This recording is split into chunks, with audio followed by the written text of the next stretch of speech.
Background. आज हम देखने वाले हैं auxiliary verbs. So what is an auxiliary verb?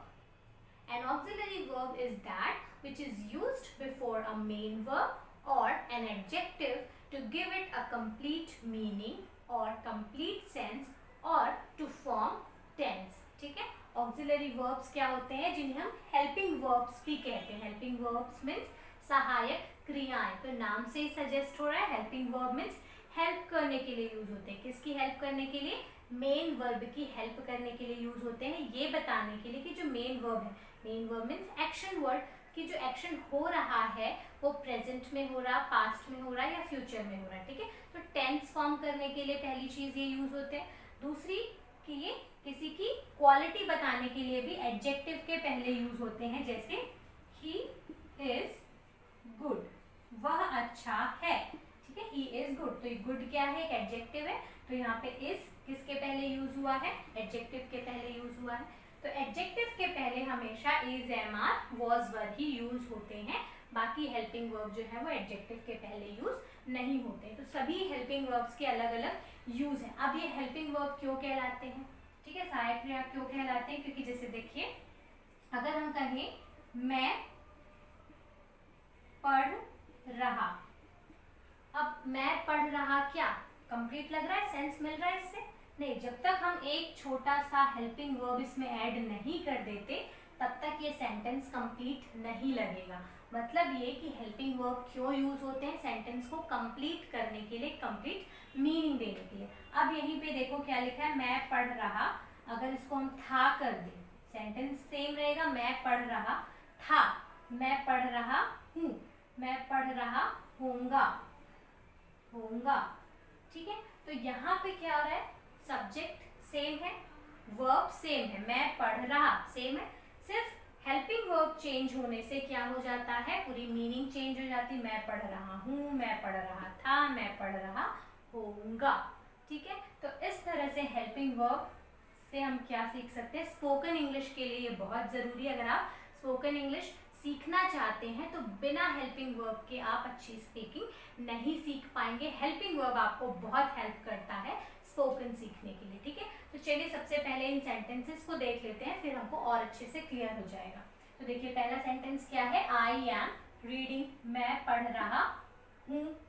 He is reading, वह पढ़ रहा है। वी आर रीडिंग, हम पढ़ रहे हैं। आई वॉज रीडिंग, मैं पढ़ रहा था। He was reading, वह पढ़ रहा था। तो यहाँ पे हमने क्या देखा? is, am और are के यूज देखे। ठीक है, is, am और are, is, am, are, was, were, ये क्या कहलाते हैं? Be form of verb. ठीक है, तो पहला फॉर्म क्या हो गया वर्ब का? Be form, be form of verb. तो जहां पे भी आपसे बी फॉर्म पूछा जाता है, ठीक है, तो आप क्या यूज करेंगे? is, am, are या was, were। प्रेजेंट में हम क्या यूज करते हैं? इज, एम, आर यूज करते हैं। ठीक है, और पास्ट में क्या यूज करते हैं? वॉज या वर। ठीक है, इज का मतलब होता है, आर का मतलब होता है, और एम का मतलब होता है हूं। तो इससे क्या समझ में आ रहा है? इज सिंगुलर के साथ यूज करते हैं, ठीक है, आर प्लूरल के साथ यूज करते हैं,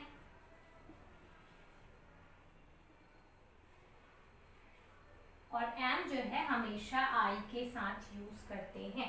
इज सिंगुलर के साथ, आर प्लूरल के साथ और एम आई के साथ। इसी तरह से वॉज सिंगुलर के साथ और व प्लूरल के साथ यूज करते हैं। ठीक है, फिर दूसरा फॉर्म देखिए, डू फॉर्म। डू फॉर्म में हम क्या यूज करते हैं? डू फॉर्म में डू, डज या फिर डिड। तो यहाँ पे हम क्या देख रहे थे? इज, एम, आर कब यूज कर रहे थे? हम ING के साथ यूज कर रहे थे। मतलब इज, एम, आर हम कब यूज करेंगे? जब हमको रहा, ठीक है, रहा वर्ड मिलता है, ING मिलता है, तब हम क्या यूज करते हैं? इज, एम, आर या वॉज, वर यूज करते हैं। ठीक है, अब रहा के साथ हम डिसाइड करेंगे कि हमको है बोलना है या फिर था बोलना है। अगर हम पास्ट की बात करेंगे तो वॉज या वर यूज करेंगे। वॉज का मतलब होता है था और वर का मतलब होता है थे। तो जहाँ पे भी हमको था बोलना होगा मतलब सिंगुलर की बात होगी तो वॉज यूज करेंगे, और जब प्लूरल की बात होगी तो थे यूज करेंगे। ठीक है, इसके और भी हम यूज देखेंगे। दूसरा क्या है हमारा do form. Do form means do, does या डिड। तो डू, डज, डिड हम कब यूज करते हैं? प्रेजेंट सिंपल या पास्ट सिंपल में। ठीक है, प्रेजेंट सिंपल या पास्ट सिंपल में यूज करते हैं। कब? नेगेटिव या इंट्रागेटिव सेंटेंस बनाने के लिए। ठीक है, सिंपल सेंटेंस में हम यूज नहीं करेंगे। जैसे हमको कहना है मैं पढ़ता हूँ, तो सिर्फ हम क्या बोलेंगे? आई रीड, मैं पढ़ता हूँ। अगर इसको नेगेटिव बनाना है तभी हम डू का यूज करेंगे, आई डू नॉट रीड, मैं नहीं पढ़ता हूँ। या इंट्रागेटिव बनाना होगा तब भी हम क्या यूज करते हैं? डू यूज करते हैं। जैसे डू आई रीड, क्या मैं पढ़ता हूँ। तो डू, डज और डिड का यूज हम कब करते हैं? नेगेटिव या इंट्रागेटिव सेंटेंस बनाने के लिए, प्रेजेंट या पास्ट सिंपल टेंस में। उसी तरह से डिड कब यूज करते हैं? पास्ट में यूज करते हैं। तो यहाँ पे भी सिंगुलर के साथ हम क्या यूज करते हैं? डज यूज करते हैं। ठीक है, सिंगुलर क्या क्या होते हैं? ही, शी, इट, या कोई प्रॉपर नाउन है या कोई भी सिंगुलर नाउन है वहां पे हम डज यूज करेंगे। डू कब यूज करते हैं? प्लूरल नाउन के लिए, जैसे आई, यू, वी, दे, या कोई भी प्लूरल नाउन है तब हम क्या यूज करते हैं? डू यूज करते हैं।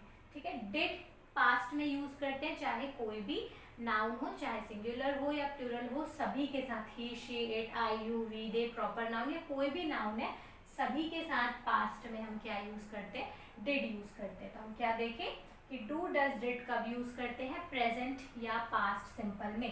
प्रेजेंट सिंपल में डू, डज और पास्ट सिंपल में डिड यूज करते हैं। कब? जब हमको इंट्रागेटिव या नेगेटिव सेंटेंस बनाने हो। इसके अलावा भी डू के यूज हैं, वो हम नेक्स्ट वीडियो में देखेंगे। फिर है हैव, हैज, हैड। ये होता है वर्ब का, हैव हेल्पिंग वर्ब का हैव फॉर्म। ठीक है, ये क्या कहलाते हैं?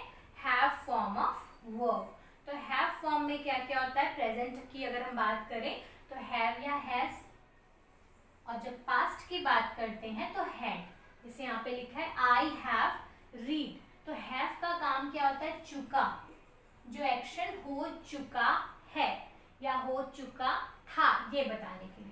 तो जब हम चुका था बोलते हैं या चुके थे बोलते हैं तब हम क्या यूज करते हैं? हैड यूज करते हैं। और जब चुका है बोलना होता है तब हम क्या यूज करते हैं? हैव या हैज। तो यहाँ पे भी रूल है, हैज किसके साथ यूज करेंगे? सिंगुलर नाउन के साथ। तो आप रट लीजिए सिंगुलर नाउन कौन कौन से हैं? ही, शी, जिसे सिंगल का पता चलता है, ही, शी, इट, या किसी का प्रॉपर नाम है तब हम क्या यूज करते हैं? हैव। और प्लूरल के साथ हम यूज करते हैं हैव। तो ये कौन से टेंस में यूज होता है? परफेक्ट टेंस में। ठीक है, परफेक्ट टेंस में हम हैव, हैज या हैड यूज करते हैं। पास्ट में हम हैड यूज करते हैं, चाहे कोई भी नाउन हो, सिंगुलर हो या प्लूरल हो। ही हैड रीड, वह पढ़ चुका था। ही हैड रीड, वह पढ़ चुका था। चुका था क्या है? इसका हेल्पिंग वर्ब है। ठीक है, तो हमने क्या देखा कि सभी सेंटेंसेस में वर्ब वही, सब्जेक्ट वही है, वर्ब वही है, सिर्फ चेंज क्या हो रहा है? Helping verb. तो हेल्पिंग वर्ब चेंज होने से सेंटेंस का टेंस चेंज हो जाता है, मीनिंग चेंज हो जाती है। इसी तरह तो फर्स्ट फॉर्म हमने क्या देखा? बी फॉर्म ऑफ वर्ब, जिसमें आपके क्या आते हैं? इज, एम, आर, वॉज, वर। ठीक है, डू फॉर्म ऑफ वर्ब जिसमें आपका क्या आता है? डू, डज या फिर डिड आता है। और हैव फॉर्म में हमने क्या देखा? हैव, हैज या हैड आता है। ठीक, दूसरी चीज हमने क्या देखी कि जब हम कंटिन्यूअस टेंस की बात करते हैं, कोई एक्शन हो रहा है, ठीक है, रहा किसको इंडिकेट करता है? इज, एम, आर, वॉज, वर। जहां भी आपको रहा दिखा, आईएनजी दिखा, मतलब आपको क्या लगा देना अगर टेंस की बात हो रही। इसके अलावा भी आईएनजी वाले और सेंटेंस होते हैं, वो हम देखेंगे। ठीक है, तो आईएनजी जब टेंस की बात हो तब ना, उस स्थिति में, तो जहां भी हमको रहा दिख रहा है वहां पे हमको क्या लगा देना है? इज, एम, आर या वॉज, वर। अगर हम प्रेजेंट की बात करें तो इज, एम, आर, पास्ट की बात करें तो वॉज या वर लगाएंगे। ठीक है, उसी तरह से अगर हम डू फॉर्म की बात करें, डू फॉर्म कब लगाते हैं? जब हम प्रेजेंट या पास्ट सिंपल की बात करते हैं। जैसे मैं नहीं पढ़ता हूँ, नेगेटिव बनाने के लिए। या फिर क्या मैं पढ़ता हूँ। ठीक है, तो इंट्रागेटिव या नेगेटिव बनाने के लिए हम डू डज नॉट के साथ या फिर इंट्रागेटिव सेंटेंस में यूज करते हैं। उसी तरह से हैव हैज हैड कब यूज करते हैं? परफेक्ट टेंस में, जब हम चुका की बात करते हैं, कोई एक्शन जो हो चुका है, ठीक है, परफेक्ट टेंस जो हो चुका है, वहां पे हम प्रेजेंट में हैव या हैज यूज करते हैं सिंगुलर के साथ हैज और प्लूरल के साथ हैव, और पास्ट टेंस में सभी के साथ हैड यूज करते हैं। तो ये 3 तरह के फॉर्म हो गए। फोर्थ होता है आपका मॉडल वर्ब, ठीक है, ये सभी क्या है? मॉडल वर्ब्स हैं। मॉडल वर्ब्स, तो मॉडल्स क्या होते हैं? ये भी हेल्पिंग वर्ब ही है। फ्यूचर में हम क्या यूज करते हैं? शैल या विल। ये तो हो गया प्रेजेंट पास्ट, ये क्या हो गया? प्रेजेंट टेंस का हेल्पिंग वर्ब। और ये तो फ्यूचर में हमेशा हम क्या यूज करते हैं? शैल या विल यूज करते हैं। शैल और विल किसको इंडिकेट करता है? फ्यूचर के एक्शन को। इसके अलावा और भी मॉडल वर्ब्स हैं, should, would, may, might, can, could. इसका वीडियो ऑलरेडी मैंने अपलोड कर दिया है, मॉडल्स के वीडियोस मैंने अपलोड कर दिए हैं, जिसका लिंक मैंने डिस्क्रिप्शन बॉक्स में दे दिया, वहां से आप मॉडल्स के यूज देख सकते हैं। तो अभी हम देखेंगे डिटेल में बी फॉर्म ऑफ वर्ब, ठीक है। नेक्स्ट वीडियो में हम डू और हैव फॉर्म देखेंगे। अभी हम क्या देखने वाले? बी फॉर्म के और भी यूज होते हैं। ये तो हो गया टेंस के रूप में, टेंस के अलावा भी बी फॉर्म के क्या क्या यूज होते हैं, तो चलिए वो भी देख लेते हैं। तो ये है बी फॉर्म के कुछ और यूज। कंटिन्यूअस टेंस में तो हमने देख लिया कि इज, एम, आर, वाज, वर का यूज कैसे होता है। अब हम देखेंगे एडजेक्टिव में कैसे यूज होता है, ठीक है। एडजेक्टिव में ही इज मैड। मैड क्या है? एडजेक्टिव है, वह पागल है। तो यहाँ पे बी का मतलब ही होता है होना। बी का मतलब क्या होता है? होना, कोई चीज होना। जैसे यहाँ पे भी एक्शंस क्या है? हो रहे हैं, ठीक है, एक्शन कुछ हो रहा है। यहाँ पे भी क्या हो रहा है? मैड है, पागल है, मतलब वो है ना, होना। He is mad. The cow is hungry, गाय भूखी है। रोहन वॉज हैप्पी, रोहन खुश था। दे वर क्लेवर, वे चतुर थे। मतलब होना, किसी चीज का होना, तो ये हो गया एडजेक्टिव के साथ यूज, ठीक है। इसी तरह से अगर कोई पैसिव वॉइस है, तो पैसिव वॉइस में अभी हमने क्या देखा कि इज, एम, आर कब यूज हो रहा था? यहाँ पे आईएनजी जब हम देख रहे थे, कंटिन्यूअस टेंस में यूज हो रहा था।